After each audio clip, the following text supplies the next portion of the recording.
একই উম্মাহ, একই চাঁদ, একই কিবলা, একই নবী, একই কুরআন। তবুও আমাদের ঈদ একদিনে নয়। কোথাও তাকবীর ধ্বনি ভেসে আসে, কোথাও মানুষ তখনও রোজা রাখছে। আল্লাহ বলেন, নিশ্চয়ই এই তোমাদের উম্মাহ এক উম্মাহ, আর আমি তোমাদের রব। তিনি আরও বলেন, তোমরা সবাই আল্লাহর রজ্জু দৃঢ়ভাবে ধারণ করো এবং পরস্পর বিচ্ছিন্ন হয়ো না। যদি বিভক্ত না হতে বলা হয়, তবে ঈদের দিনে বিভক্তি কেন? যদি উম্মাহ এক হয়, তবে ঈদ কেন ভিন্ন? এটা কি আমাদের ঐক্যের প্রতিচ্ছবি, নাকি বিভক্তির এক নীরব যন্ত্রণা? এই বিভক্তি কি ইসলামের শিক্ষা, নাকি আমাদের অজ্ঞতার ফল? আমরা এই প্রশ্নের উত্তর খোঁজার চেষ্টা করব। পৃথিবীর প্রায় সব ধর্মের গুরুত্বপূর্ণ ধর্মীয় অনুষ্ঠান সমগ্র বিশ্বে একই তারিখে অনুষ্ঠিত হয়। যেমন খ্রিস্টানদের ক্রিসমাস, বৌদ্ধদের বৌদ্ধ পূর্ণিমা, হিন্দুদের দুর্গাপূজা। ইসলামেও প্রথম যুগে ধর্মীয় অনুষ্ঠান নির্দিষ্ট তারিখ অনুযায়ী পালিত হতো, কিন্তু বর্তমানে দেখা যায় মুসলিম বিশ্বে একই অনুষ্ঠান বিভিন্ন তারিখে পালিত হয়। এর প্রধান কারণ হল চান্দ্র গণনার সঠিক পদ্ধতি সম্পর্কে অজ্ঞতা ও মতভেদ। ইসলামে সময় অত্যন্ত গুরুত্বপূর্ণ।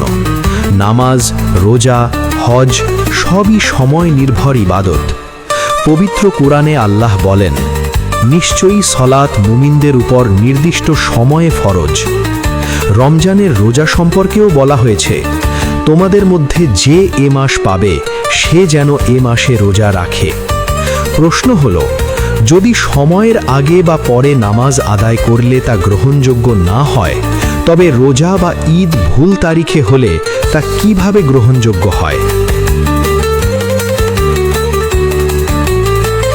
রাসূলুল্লাহ সাল্লাল্লাহু আলাইহি ওয়াসাল্লাম বলেছেন, আমরা উম্মি জাতি, আমরা লিখতে পারি না এবং হিসাবও রাখি না।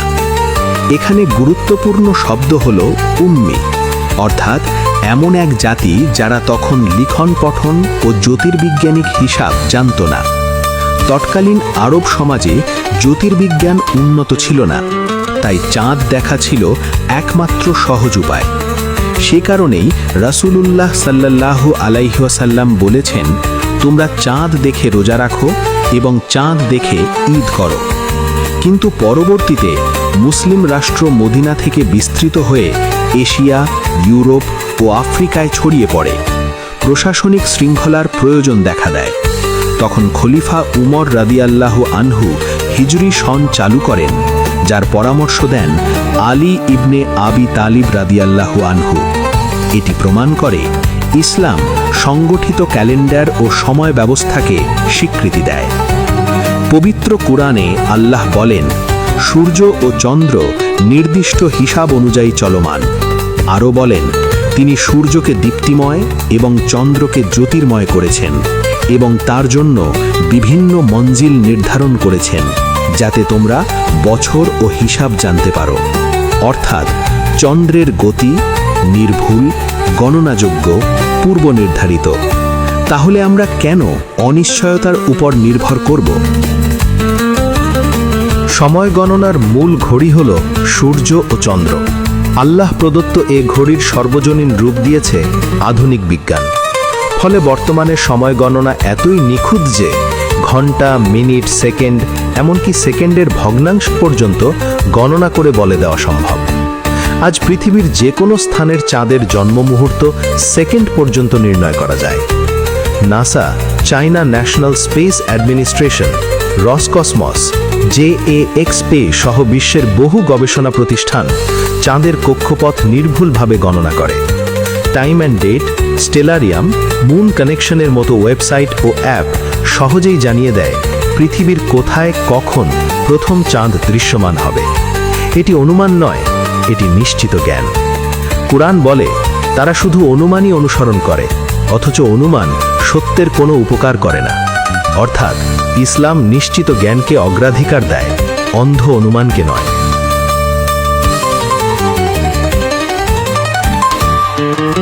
1978 সালে মহান সংস্কারক সুফি সম্রাট হজরত সৈয়দ মাহবুব খোদা দেওয়ানবাগী হুজুর কেবলা যান কুরআন, হাদিস, ফিকা ও আধুনিক জ্যোতির্বিজ্ঞানের আলোকে ঈদ সমস্যার সমাধান গ্রন্থ রচনা করেন।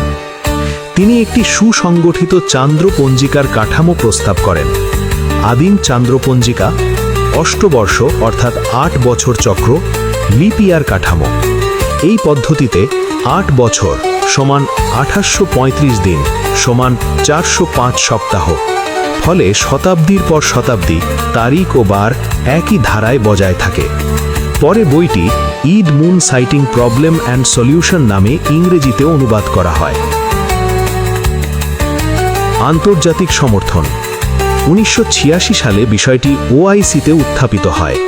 ওআইসি রেজলিউশন 18/6/3-তে বলা হয়, If sighting of the crescent is established in one country, all Muslims must abide by it. অর্থাৎ একটি দেশে চাঁদ দেখা গেলে তা সব মুসলমানের জন্য গ্রহণযোগ্য। পরবর্তীতে 1995 সালে লাহোরে অনুষ্ঠিত আন্তর্জাতিক সম্মেলনে মুসলিম বিশ্বের 50টি দেশের প্রতিনিধির সামনে ঐক্যবদ্ধ হিজরি ক্যালেন্ডারের প্রস্তাব উপস্থাপন করা হয়।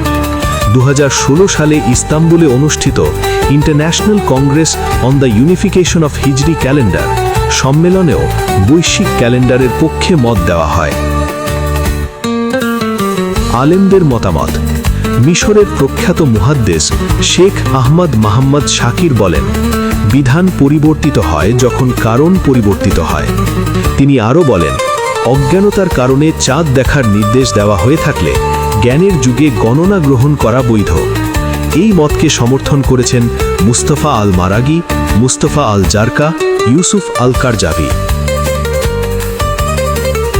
ঈদ সমস্যার সমাধান সম্ভব 3টি পদক্ষেপে। 1. বৈশ্বিক জ্যোতির্বৈজ্ঞানিক হিসাব গ্রহণ। 2. অভিন্ন আন্তর্জাতিক হিজরি ক্যালেন্ডার প্রণয়ন। 3. মুসলিম উম্মার ঐক্যমত প্রতিষ্ঠা। বিবেকের কাছে প্রশ্ন। যদি আমরা একই দিনে জুমা পড়তে পারি, তবে রমজান ও ঈদে ভিন্নতা কেন? চাঁদ তো একটাই, আমরাই তাকে দেশে দেশে ভাগ করেছি। সময় এসেছে বিভক্তি নয়, ঐক্য বেছে নেওয়ার, অজ্ঞতার নয়, জ্ঞানের পথে হাঁটার। এক চাঁদ, এক পৃথিবী, এক ক্যালেন্ডার, এক তারিখ, এক উম্মাহ।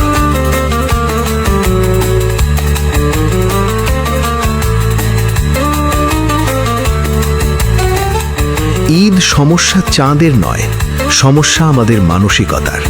আল্লাহ আমাদের জ্ঞান দিয়েছেন, বিবেক দিয়েছেন, ঐক্যের নির্দেশ দিয়েছেন। এখন সিদ্ধান্ত আমাদের। আমরা কি বিভক্ত থাকব, নাকি কোরআনের আলো ও বিজ্ঞানের প্রমাণে এক উম্মাহ হয়ে উঠব? ঈদ সমস্যার সমাধান ঐক্যে, হিসাবে, সত্যের অনুসরণে।